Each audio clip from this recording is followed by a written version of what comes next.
Akankah jurnalis cantik yang selama ini dikenal cukup kritis, berani, dan tajam setiap pertanyaan-pertanyaannya akhirnya berlabuh di kabinet merah putih?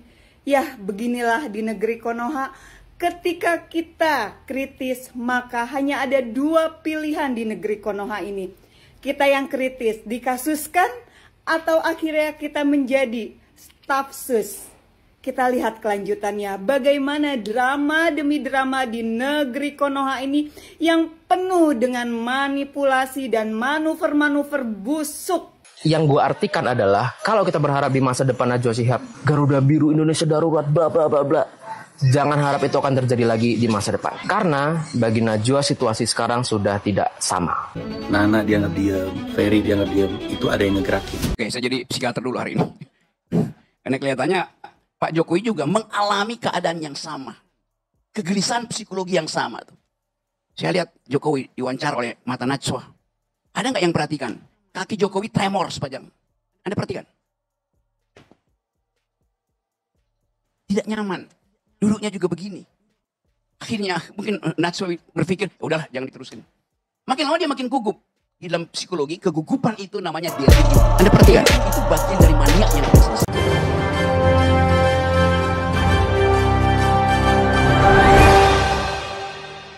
Assalamualaikum warahmatullahi wabarakatuh. Nah, ini lagi viral ya di sosial media seperti Najwa Shihab ya dikabarkan akan merapat ke istana. Begitu juga seperti wartawan senior yaitu Uni Lubis yang merupakan pempret IDN Time juga dikabarkan akan merapat ke istana. Sehingga netizen ya mempertanyakan apakah sikap kritis Najwa Shihab ya akhirnya dibungkam oleh pemerintah dengan tawaran ikut bergabung di istana. Kalau kita baca yang dilansir oleh Tempo.co, Najwa Shihab ya sempat membantah mendapat tawaran kepala PCO, yaitu Kepala Komunikasi Kepresidenan atau Presidential Communication Office atau PCO. Jadi diisukan Najwa Shihab ini ya menggantikan Hasan Nasbi sebagai Kepala Kantor Komunikasi Kepresidenan ya. Dan ini katanya sudah sempat dibantah oleh Najwa Shihab. Jadi menurut Najwa Shihab dia akan terus berfokus menguatkan media narasi katanya. Nah, kalau sempat Najwa Shihab benar-benar menggantikan Hasan Nasbi, maka masyarakat maupun netizen ya tidak bisa berharap lagi kepada media-media yang benar-benar vokal selain Tempo yang kita lihat selalu memberi kritikannya, mengkritik, melakukan investigasi terhadap kebijakan-kebijakan pemerintah. Jadi tidak ada lagi informasi-informasi yang benar-benar kita percaya dan aktual. Mungkin harga cabai rawit yang agak naik beberapa saat yang lalu, tapi saran saya jangan terlalu banyak makan terlalu pedas. Ya, kalau harga cabai mahal jangan makan yang pedas. Saran yang sangat menarik ya. Jadi nanti kalau harga rumah mahal jangan beli rumah. Kalau sekolah mahal ya jangan sekolah. Kalau rakyat protes jangan didengerin. Kalau obat mahal jangan sakit, mati aja langsung. Bukan donatur jangan ngatur bro. Seorang host dari Metro TV yang dimana harus jelas saya ucapkan, yang tadi saya lihat karena lewat di beranda saya. Maksudnya apa? Oleh karena itu host ini kami minta tidak usah dilanjutkan. Nah, ini juga lagi viral ya di sosial media yaitu news anchor Metro TV yang bernama Valentinus Reza mendapat somasi dari ormas ya. Jadi kita tahu bahwa Valentinus Reza ini ya menjadi presenter terfavorit netizen saat ini, di mana dia menjadi viral di sosial media karena gaya penyampaian beritanya yang jenaka dan penuh canda serta sindiran atau satirnya kepada pemerintah sekarang. Jadi baru ada kemasan seperti ini ya di Indonesia seperti Metro TV. Belum ada media-media lain yang melakukan kemasan penyampaian berita yang benar-benar seperti yang diharapkan oleh netizen. Bahkan kalau kita baca di kolom komentar, netizen berharap kalau bisa ya host Metro TV ini ya dinaikkan gajinya karena memang benar-benar sangat disukai oleh netizen Indonesia. Gaya satir dan jenaka dari Valentinus Reza ini ya mendapat somasi dari ormas perisai kebenaran nasional ya. Jadi telah memberikan somasi hingga meminta Valentinus Reza ini berhenti sebagai seorang host. Padahal kalau kita lihat ormas ini yang mensomasi Mas Reza ini ya, jadi pasti ada di belakangnya orang-orang yang memang tidak senang dengan kemasan berita yang disampaikan oleh Mas Reza ini. Banyak netizen maupun influencer di sosial media melakukan kritikan-kritikan tetapi ya menjadi luput dari perhatian pemerintah. Justru dengan kemasan seperti ini akan menjadi perhatian pemerintah. Baik ya, coba kita dengar beberapa komentar netizen ya di sosial media.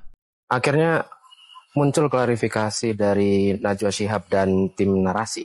Sesuatu yang beberapa jam sebelumnya gue tuntut penjelasannya di Instastory. Gue akui itu agak impulsif, tapi ya gue mohon maaf. Tapi penjelasan dari Najwa Shihab dan narasi sangat menarik untuk kita breakdown satu-satu. Dan gue cukup puas dengan penjelasan mereka. Nah, apa saja info-info tersurat dan tersirat yang bisa kita dapatkan dari penjelasan itu? Let's go. Diawali dari Najwa Shihab yang nge-post video waktu dia di UGM. Ada mas-mas nanya tentang RUTNI, tentang Orba segala macem. Gua bisa dapat dua hal dari jawaban Najwa Shihab. Pertama dari kalimat berikut ini. Sehingga ketika dia melakukan kesalahan, sakit hati untuk membagi buta. Karena kita menaruh harapan pada satu dua orang. Susah hanya tergantung pada satu dua orang.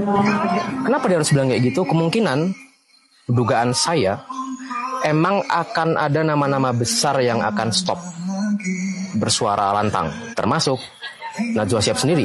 Sedangkan nama-nama lain kita udah tahu lah siapa aja ya yang memutuskan untuk stop. Kedua, dari jawaban Najwa Shihab kita juga dapat informasi tentang positioning dia di mana dalam hal ini. Dan ternyata masih kontra. Itu yang gue dapat. Walau gue mencium sedikit tipis-tipis geser, tapi pernyataan bahwa mufakat dulu, musyawarah belakangan, menurut gue udah cukup clear positioning dia ada di mana. Jadi kesimpulannya dari jawaban dia adalah dia kontra, tapi kedepannya suara dia akan meredup untuk alasan yang kita belum tahu apa. Nah, habis itu karena mereka pasti janjian ya. Habis itu narasi juga ngepost klarifikasi versi mereka sendiri. Teks panjang lo bisa baca sendiri. Tapi itu sangat menarik dan kita dapat penjelasan yang lebih dalam lagi. Satu, pendiri narasi itu kan Najwa Shihab. Dan pikiran pendiri akan terefleksi di medianya, katanya gitu. Tapi di bawahnya dia tekankan lagi bahwa Najwa adalah Najwa pribadi, narasi adalah narasi, perusahaan media jurnalistik.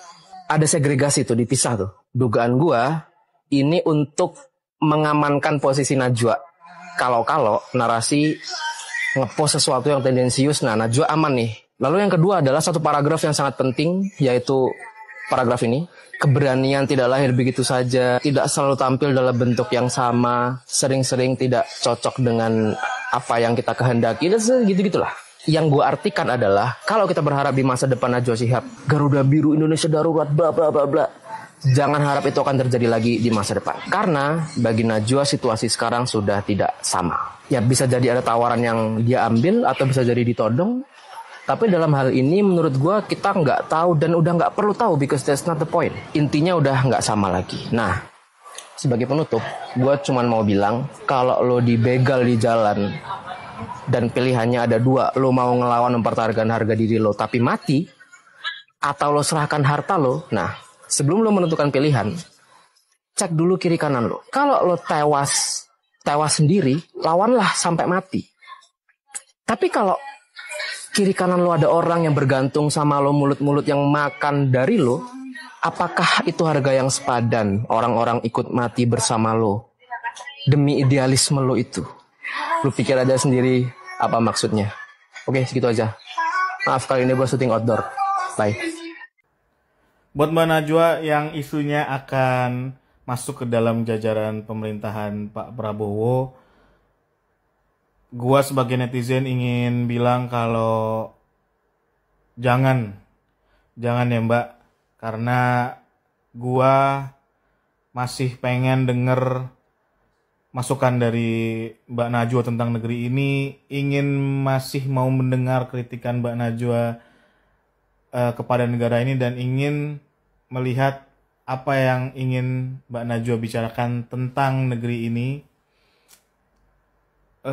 Karena isu yang berkembang adalah Mbak Najwa akan menjadi salah satu staf sus dari Komdigi ya. Karena apalagi ditambah ada foto Mbak Najwa dengan Menteri Komdigi dan staf susnya yang akhirnya membuat netizen berasumsi dan ya berasumsi kalau Mbak Najwa akan masuk ke dalam jajaran pemerintahan gitu, dan gua dan mungkin banyak orang juga akan bilang kalau jangan masuk jajaran pemerintahan. Tapi ya kalau misalnya masuk ke pemerintahan juga akhirnya, dan itu adalah pilihan Mbak Najwa, kalau bisa tetap mengkritik dan mengawasi pemerintahan, walaupun ya kita tahu ya ketika sudah di dalam agak susah untuk mengkritik lah ya, mengkritik dan memberikan pendapat untuk negara ya. Jadi lebih baik kalau menurut gua dan mungkin para netizen tetap di luar Mbak dan tetap kawal pemerintahan. Bang, ini Najwa dirujuk netizen karena dianggap diam. Menurut lu gimana? Ada anggapan yang cuek karena sudah waktunya kita mandiri dan gerak tanpa nunggu patron gerak duluan. Ray, gue kasih tau sama lu ya, ini gue sejujur-jujurnya gue bisa jujur. Menurut gue, Nana dianggap diam, Ferry dianggap diam, itu ada yang ngegerakin. Karena Ferry nggak diam, Ferry ngoceh terus.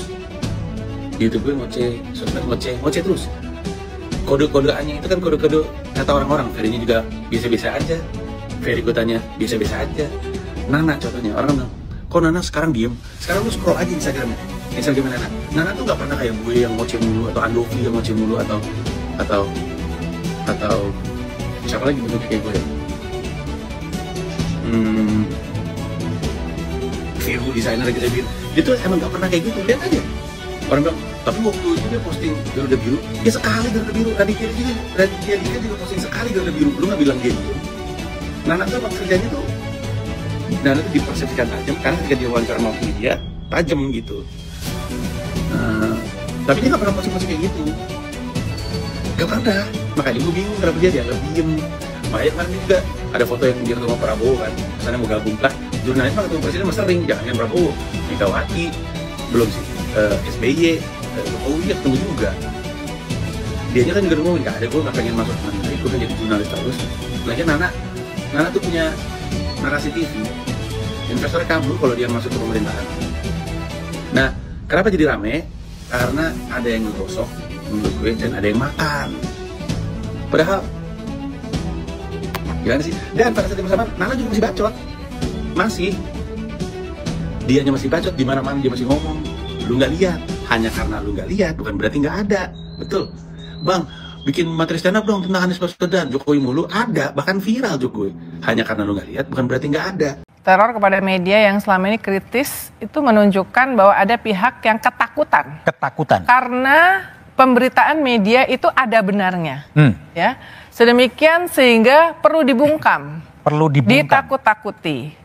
Dan sengaja menunjukkan itu kepada jurnalis perempuan. 6 tuh saya rasa kan 6 tim dari podcast Bocor Alus ya, makanya 6 bangkai tikus. Tetapi yang kepala babi sengaja ditujukan kepada jurnalis perempuan karena pihak yang meneror itu saya rasa itu sangat patriotis, berpikir bahwa perempuan ini adalah titik lemah. Sehingga harus diteror yang perempuan sehingga nanti ini bisa mempengaruhi yang lain. Dan ini adalah sikap yang pengecut, ya, meneror secara spesifik jurnalis perempuan meskipun yang dituju itu adalah media, itu menunjukkan siapapun yang menjadi dalang dari teror ini adalah orang yang sangat pengecut dan ketakutan. Dalam kasus apapun, kalau ada warga, jangankan jurnalis, kalau ada warga yang mendapatkan teror, negara itu harus segera proteksi dan melindungi. Jadi saya berharap Presiden Prabowo memerintahkan Kapolri tidak lebih dari 1 minggu untuk segera mengungkap siapa pelaku dan siapa dalangnya. Ini adalah bentuk yang lebih konkret terhadap statement Presiden termasuk di Hari Pers Nasional bahwa pemerintahan ini mengakui dan menghargai kemerdekaan pers. Saya khawatir jubir-jubir dan pejabat publik di sekitaran istana tidak bisa membedakan bahwa dirinya itu adalah pejabat negara, dan kita tahu pejabat negara batuknya agak meleok-meleok dikit jadi ribet. Kalau batuknya nggak normal, kayak batuknya dipanjang-panjangin, mungkin dipendek-pendekin, nah ini udah nggak benar urusan. Apalagi urusan statement. Tapi yang membuat kita terkejut, Mas Adi, ketika ada statement dari Wamenak yang awalnya kita menangkapnya dia mengatakan bahwa ormas minta THR itu adalah budaya lebaran kita, jadi tidak perlu dipersoalkan. Yang kemudian diralat sama Pak Iswandi ya, staf yang kita undang di kontroversi, mengatakan maksud Pak Wamenak itu THR-nya adalah budaya, bukan ormas minta THR adalah budaya. Tapi apapun itu, Mas Adi, benar ya sekarang tuh ada persoalan besar soal komunikasi publik para pejabat kita di pemerintahan Pak Prabowo. Ya saya kira memang problem terbesarnya di situ. Ada sesuatu yang sebenarnya sifatnya substantif, itu penting, tidak nyerong-nyerong, tapi karena komunikasinya tidak bagus, sehingga kedengaran ke publiknya tidak nyaman. Kalau kita sering mendengarkan ada satu istilah yang mengatakan, banyak sekali lagu dan judul yang bagus, tapi kalau singernya itu nggak oke, maka suara yang sampai ke publik itu sumeh. Jadi alih-alih misalnya kita mau mendengarkan bagaimana sang penyanyi bisa menyanyi dengan bagus, justru audiens bisa kabur dan bisa marah-marah. Dan ini yang sepertinya terjadi di lingkungan kekuasaan para pejabat pemerintah hari ini. Secara substansi, bahwa apa yang disampaikan oleh staf ahli Kementerian Agama tadi, saya kira oke. Bahwa yang dianggap sebagai sebuah budaya itu ketika ormas itu menyodorkan proposal dan permintaan THR. Dan itu biasa betul, Sylvia. Itu yang disebut dengan budaya. Tapi kan sifatnya tidak memaksa. Sifatnya itu tidak intimidatif. Nah, yang kemudian publik kait-kaitkan itu adalah kalau ada ormas datang maksa, belalak-belalak, petentang-petenteng, masa ini disebut budaya? Iya, masa itulah yang kemudian pentingnya komunikasi publik menjadi bagian penting dalam sebuah sistem pemerintahan. Saya membayangkan dulu waktu retreat beberapa hari di Magelang ya. Jadi belajar bicara kayak gini menjadi penting, bukan hanya soal dia harus bisa bekerja, bukan hanya soal performa kinerjanya itu bisa diapresiasi, tapi penyampaian ke publik menjadi penting. Kan beberapa hari yang lalu kita juga dengar kan bagaimana seorang menteri ngomongnya, sambutannya itu ya sorry to say, nggak kelihatan seorang menteri. Yang mana ini? Yang mana? Menteri apalah kira-kira begitu barangnya. Pokoknya itu adalah judulnya. Iya kan? Versi bahasa Indonesianya terbata-bata, versi Inggrisnya juga terbata-bata, dan seterusnya. Itulah menjadi penting sebenarnya bagi saya komunikasi publik seorang pejabat itu dalam hal ini harus diperbaiki. Karena belakangan ini kalau mau jujur ada satu keyakinan. Gara-gara komunikasi publik inilah kemudian membuat para pengusaha, para investor, trust-nya pada dunia pasar itu berkurang. Artinya apa? Narasi bahwa Indonesia sedang tidak baik-baik saja, kondisi ekonomi sedang tidak stabil, karena ini tidak mampu diluruskan dengan baik oleh para jubir, tidak mampu diluruskan oleh para komunikator-komunikator di sekitar istana, sehingga orang pada ketakutan soal pasar kita. IHSG anjlok. Gitu. Misalnya IHSG anjlok. Itu kan menegaskan seakan-akan kondisi ekonomi makro kita sedang tidak oke. Padahal kalau kita belajar tentang sedikit saham ya, indeks harga saham gabungan itu memang sifatnya fluktuatif, kadang merah, kadang hijau, kadang kuning. Dan terbukti hari ini hijau. Artinya gempanya itu hanya terjadi dalam hitungan hari. Tapi karena ini tidak mampu disampaikan secara baik, bahwa persoalan IHSG itu adalah persoalan konsumsi kalangan elit tertentu, jumlahnya cuma 1%, seakan-akan kegunjangan indeks saham itu juga terjadi di bawah. Kalau mau jujur, soal harga saham yang anjlok itu kan dikaitkan dengan, oh iya ya, di bawah itu daya beli berkurang, orang beli takjil untuk puasa berkurang, mau mudik berkurang, terjadi PHK di mana-mana. Padahal bagi saya ini adalah dua variabel yang beda loh. Segmennya beda. Soal saham yang anjlok, ini kan hanya dimonopoli dan dinominasi oleh pengusaha-pengusaha besar yang mungkin melihat usaha mereka tidak prospektif, sahamnya dibuang tuh. Bukan dibuang, apa dilelang dengan harga yang kemudian kita bisa bayangkan. Sementara di bawah itu murni persoalan mereka, pekerjaan sulit, daya beli semakin berkurang, kan kira-kira begitu.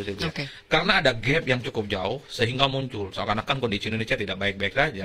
Persepsi yang spekulatif yang semacam ini membuat usaha, para investor takut dong mau berinvestasi. Pentingnya juru bicara yang ajak menenangkan bahwa segala gejolak apapun di negara kita itu bisa dijelaskan, sifatnya sesaat dan bisa dikendalikan. Disitulah pentingnya seorang juru bicara yang baik. Padahal kita sudah punya loh sampai kantor komunikasi kepresidenan yang disebut dengan PCO. Apa itu ya? Tapi ketua PCO-nya atau kepala PCO-nya, ketua komunikasi kepresidenannya, Hasan Nasbi, malah membuat kontroversi. Mas Adi, dengar dong yang ketika ditanya wartawan soal ada teror kepala babi ke jurnalis Tempo. Ya kan? Itu ke kepala PCO ya? Kepala PCO. Jawabannya udah dimasak aja.